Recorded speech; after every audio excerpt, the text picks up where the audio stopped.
Bullet proof jackets मौजूद हैं। हमारे पास स्पेशल रिस्पॉन्स यूनिट्स हैं। बुलेट प्रूफ जैकेट मैं भी मंगवा के आपको पहनाता हूँ।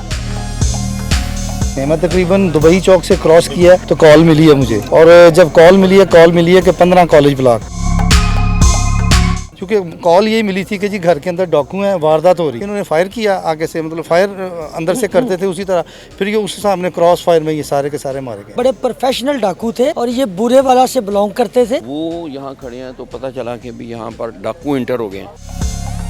फिर डॉक्टर साहब की बेटी है ऊपर, उसने फिर कॉल की। गोलियों की थरथराहट आती रही, ठीक ठाक आवाज़ें आ रही थी अंदर से। अंदर से पता चलता था कि अंदर फायरिंग हो रही है। ये 10:40 से शुरू होकर कम से कम मेरा ख्याल है कोई पौना घंटा तक ये चलता रहा। अस्सलाम वालेकुम व्यूअर्स, न्यू डिजिटल के साथ मैं हूं आपका मेज़बान मोहम्मद अलबर रईस। आज एक वाक़या पेश आता है इकबाल टाउन के इलाके कॉलेज ब्लॉक में कि 6 डाकू एक घर में दाखिल होते हैं डकैती की वारदात की नीयत से, और उस एक बच्ची जो है वो 15 की कॉल पर पुलिस जो है वो रिस्पॉन्ड करती है और पुलिस मौका पर पहुंचती है और डाकू और पुलिस के माबैन जो है वो पुलिस मुकाबला होता है, जिसमें 6 के 6 डाकू जो है वो हलाक हो जाते हैं। पुलिस की भारी नफरी यहाँ पर मौजूद है। घर को जो है वो क्राइम सीन से मुकम्मल तौर पर कर दिया गया है। किसी गैर मुतल्लका अफराद का अंदर जाना और दाखिला भी ममनू है। सिर्फ फॉरेंसिक टीमें, ईदी की गाड़ियाँ यहाँ पर मौजूद हैं, रेस्क्यूज़ यहाँ पर मौजूद है, पुलिस की भारी नफरी यहाँ पर मौजूद है। SP, ASP और DSP और तमाम SHOs जो हैं वो यहाँ पर मौजूद हैं।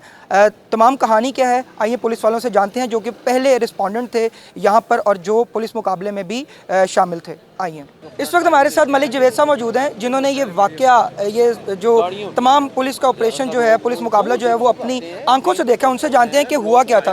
अस्सलाम वालेकुम जी। वालेकुम अस्सलाम। सर, क्या देखा आपने, मतलब किस तरह पुलिस ने रिस्पॉन्ड किया, डाकू किस तरह अंदर आए और पुलिस मुकाबला क्या?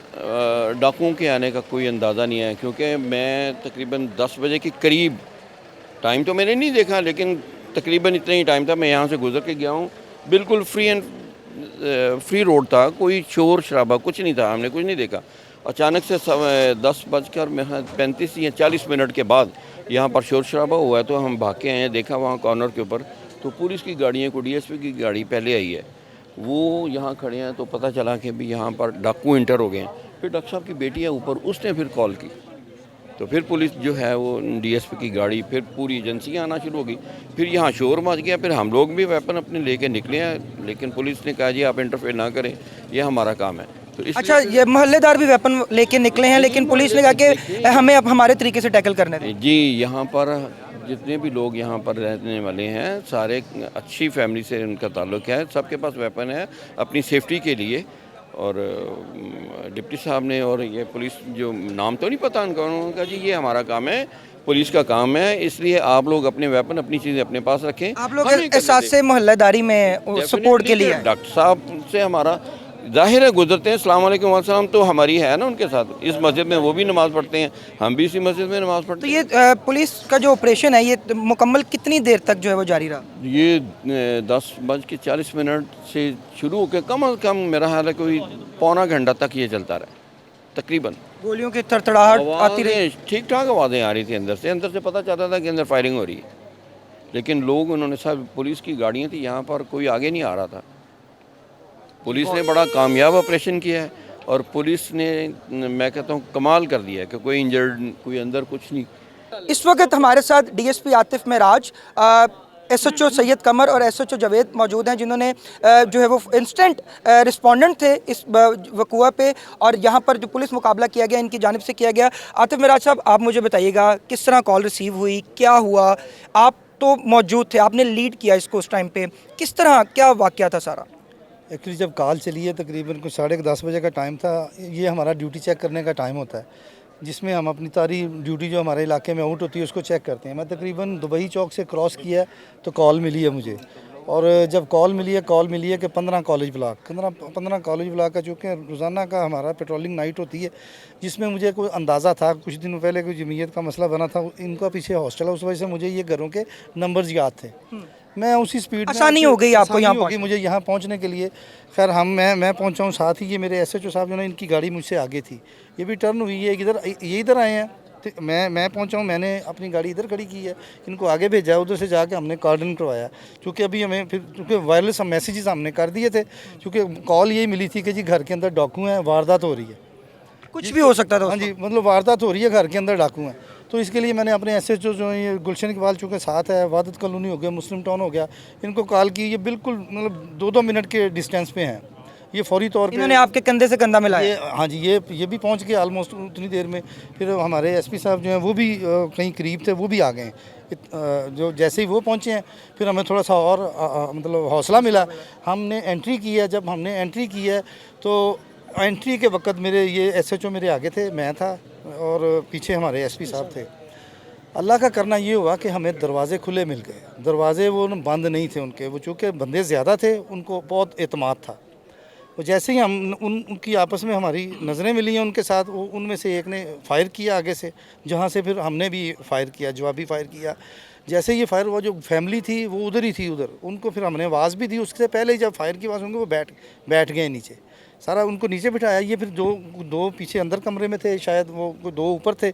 इसी तरह ये फैले हुए थे घर के अंदर, मतलब अपना काम करने के चक्कर में ये सारे फैले हुए थे। वो जैसे ही ये फायर हुआ, वो भी उधर से निकल के ये बाहर वाली साइड पे भागा। जो एक था, घर वाले नीचे बैठे हैं, उनको इकट्ठा किया। इकट्ठा करने के बाद उनको सामने किचन में शिफ्ट किया। उन्होंने कहा किचन में कोई नहीं है। किचन में ऑलरेडी उनका एक नौकरानी और 1-2 लोग घर के और मौजूद थे। वो उनको सारा घर शिफ्ट करने के बाद उनसे पूछा कि आपका कोई और जी? उन्होंने बताया कि हमारा एक छोटा बेटा मिसिंग है, ठीक है, अब इब्राहिम नाम का। अब हमने उसको भी तलाश करना था और इनको फेस भी करना था। हमने ये चूँकि अंदर मुख्तलिफ जगहों पे छुप गए थे, हमने अपने आप को सेफ रखते हुए आवाज़ें मतलब दी। हमने इनको कहा कि भाई सरेंडर करो। कितने, हमें तो ये भी नहीं अंदाज़ा था कि ये लोग कितने हैं। ये तो घर वालों ने उस वक्त बताया। जब मैंने उनसे पूछा कि बाजी ये कितने लोग हैं, उन्होंने बताया कि ये 6-7 लोग हैं। तो उसमें फिर जब हमने इनसे किया, इन्होंने फिर आगे से जैसे ही हम निकले इन्होंने फायर किया आगे से, मतलब फायर अंदर से करते थे उसी तरह। फिर ये उस सामने क्रॉस फायर में ये सारे के सारे मारे गए। ये बहुत अच्छा आप लोगों ने जो है काम किया है। और ये थोड़ा बताइएगा कि पिछले 24 घंटों में लाहौर में डकैती की वारदातें बहुत थी, ये भी डकैती की वारदात ही थी। तो पुलिस अगर इस तरह रिस्पॉन्ड करने लग जाए, और 15 की कॉल को आप किस हद तक अहमियत देते हैं, ये ज़रा व्यूअर्स को बता दें। जब 15 की कॉल ये वाली आती है ना कि वारदात हो रही है, फिर हमारा रिस्पांस बहुत ज़्यादा तेज़ हो जाता है। फिर हम उसी हिसाब से देखना, अगर मेरी लॉग बुक चेक करेंगे तो उसमें मेरी तरफ से फ़ौरन मैं अपने SHOs को इधर बुलवा रहा हूँ, ठीक है। एक होती है कि जी घर में डाकू आए थे, वारदात करके चले गए, वो और था। फिर जब हम यहाँ पे पहुँचे हैं तो बाज़ दफ़ा, बल्कि क्या यकीनी तौर पे मेरी 33-34 साल सर्विस हो गई है, शायद ही कभी ऐसा हुआ कि हमें डाकू अंदर घर के अंदर मौजूद मिल गए हों, ठीक है। ये अल्लाह की तरफ से था, अल्लाह की तरफ से था। टाइम बहुत शॉर्ट में सारा कुछ हो गया, ये अल्लाह ने करना था, ये अल्लाह ने कर दिया।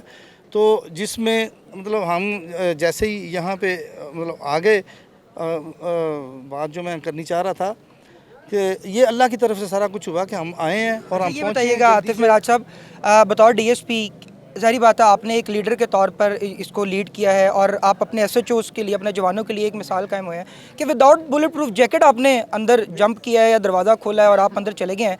सर, आपको भी तो कुछ हो सकता था। देखिए, उसमें ये है कि मैं लीड क्वालिफाइड हूँ अल्हम्दुलिल्लाह। मैं इन चीज़ों को बड़ी अच्छी तरह समझता हूँ, बुलेट को भी समझता हूँ कि बुलेट क्या है, ठीक है, और बाकी चीज़ों को भी मैं समझता हूँ। उस हिसाब से मैंने जो बाहर अपना कार्डन करवा लिया था सारा, फिर अब जब एंटर हुए हैं तो वो फिर इत्तफाकिया था सारा कुछ, वो अल्लाह फिर जो मौके की मुनासिबत से हो रहा है वो करते हैं। नहीं है, फिर ये था, ये हम नहीं है, ये वो। अल्लाह आपको जज़ा दे जी, आपने बहुत अच्छा सर काम किया है, और मैं मुतवक्को हूँ कि पुलिस डिपार्टमेंट आपको किसी इनाम से ज़रूर नवाजे। SHO जवेद साहब हमारे साथ मौजूद हैं, जो फर्स्ट रिस्पॉन्डेंट की टीम में शामिल थे। जवेद साहब, आप बताइएगा, आपकी जान को भी तो खतरा हो सकता था सर, मतलब विदाउट बुलेट प्रूफ जैकेट। मेरे लेफ्ट पे थे, आगे थे, ठीक है ना, और ये पहला फायर इनको लग सकता था क्योंकि इनके करीब से गुजरा, मैं तो राइट। सारी बात है, आप भी घर बार वाले हैं, बीवी बच्चों वाले हैं, क्या जज्बा था, मतलब वर्दी पहनी है आपने, क्या जज्बा था कि आप लोग अंधाधुंध फायरिंग करते गए और चलते गए, अंदर घुसते गए और मारते गए हैं, क्या जज्बा क्या था? जज्बा एक ही था, जो हम जब भर्ती होते हैं हलफ देते हैं कि लोगों की जानो माल की हिफाजत के लिए हम कुर्बान हो जाएंगे, बस इस जज्बे के आगे कोई और जज्बा नहीं था। DSP साहब, मैं और SP साहब सबसे आगे थे, हम तीनों ने मिल के ये सारा ऑपरेशन किया है और इंशाअल्लाह अल्लाह पाक ने हमें कामयाबी दी है। ये बड़े प्रोफेशनल डाकू थे और ये बुरे वाला से बिलोंग करते थे, विहाड़ी से बिलोंग करते थे, ये वारदातों के ये मास्टर थे, ये बहुत बड़ा गैंग था। अल्लाह ताला ने हमें बहुत बड़ी कामयाबी दी है। SHO सैयद कमर साहब भी साथ थे जी, SHO सैयद कमर साहब से बात करते हैं। सर, वही बात है, पुलिस का बहुत अच्छा रिस्पांस था, 15 की इंस्टेंट रिस्पॉन्ड आपने किया है आप लोगों ने। आप लोगों को भी तो कुछ हो सकता था, आप लोग भी फैमिलीज़ वाले हैं, क्या जज्बा था कि आप लोग मतलब आपने स्टार्ट किया है, डीएसपी साहब ने आपको लीड किया और आप लोगों ने कहा कि बस आज ये हम नहीं या वो नहीं? जिस तरह एसएचओ साहब बता रहे हैं, जिस तरह जब हम वर्दी पहन लेते हैं तो फिर हम अपना जिसको कफन समझ के जो है इसको हम पहनते हैं, तो हमारा बेसिकली मकसद ये है कि जानो माल के लोगों का तहफ़्फ़ुज़ किया जाए। ये तो अल्लाह ताला का, जिस तरह डीएसपी साहब ने बताया कि जिस तरह ये लोग अंदर हमें मिल गए हैं और इसके अंदर वारदात हो रही थी, हमने फौरी रिस्पॉन्ड किया, कोशिश की है कि हम अपने जो है जो यहाँ पे फैमिली जो इसको हॉस्टेज बनाया हुआ था सबसे पहले उसको बाजियाब करवाएं। तो अल्लाह का शुक्र है, सबसे बड़ी बात यह है कि हमने उसको बाजियाब करवाया। उसके बाद फिर ये एक हमारा प्रोफेशनलिज्म है, जिस तरीके से हमने उनको क्रॉस फायरिंग के दौरान अल्लाह ताला का शुक्र, अल्लाह ताला ने हमें कामयाबी दी है। बहुत शुक्रिया जी। एसएचओ मुस्लिम टाउन भी नदीम कंबो साहब हमारे साथ मौजूद हैं। सर, आप क्या कार्रवाई, मतलब किसका जज्बा क्या था? मैं आज पुलिस को सराह रहा हूँ वाकई कि 6 डाकू आप लोगों ने मारे हैं, ये बहुत बड़ी एक अचीवमेंट है। किस तरह मतलब आप इसको देखते हैं? आपका शुक्रिया जी, आप ये सराह रहे हैं पुलिस की खिदमत को। जज्बा सिर्फ एक ही है, खिदमत खल्क। जब हम भर्ती होते हैं तो उस वक्त हमारा मकसद सिर्फ आवाम की खिदमत होता है, जिसमें हम अपनी जान की परवाह किए बगैर ऐसे इकदाम करते हैं। ये जो काम है, बाकी अल्लाह की मदद शामिल होती है। हम नेक नियति से कोशिश करते हैं, अल्लाह मदद करता है और ये कामयाबी हो जाती है। अच्छा जी, ये तो है डीएसपी आतिफ मिराज साहब, एसएचओ सैयद कमर साहब, एसएचओ नदीम कंबो साहब, इर्तज़ा साहब, एसपी साहब ने लीड किया है। अच्छा सर, मेन इसमें पॉइंट ये है कि कोई भी बंदा, कोई भी लीडर जो है, अगर आप बात करें तो कोई भी लीडर अवाम के बगैर कुछ नहीं है। आप अपने जवानों के बगैर कुछ नहीं थे। तो सर आप प्रोमिनेंट कर सकते हैं कि कौन कौन सा जवान साथ था? मैं चाह रहा हूँ कि उनको भी, सर आप अगर इनमें से कोई खड़ा है तो मुझे बताएं कौन है वो, हम उनको भी, मतलब ये ताहिर साहब हैं जी, कांस्टेबल हैं, इन्होंने भी ये अचीवमेंट की है। क्या मतलब आपकी जान भी तो जा सकती थी उस टाइम पे? नहीं, हम वर्दी इसलिए पहनते हैं, हम कफन समझ के वर्दी पहनते हैं।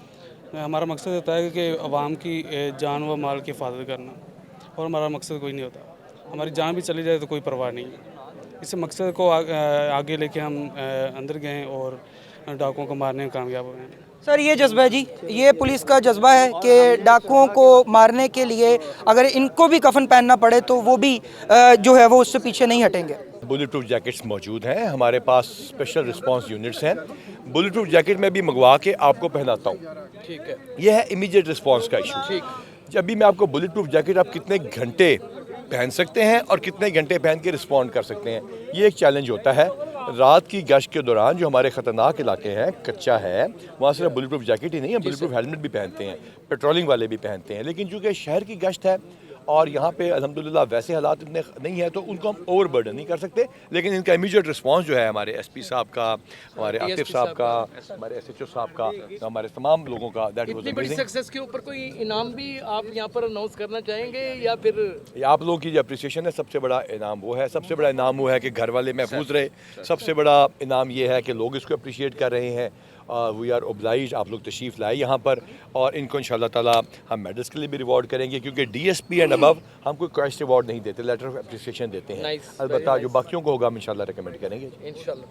थैंक यू, बहुत शुक्रिया।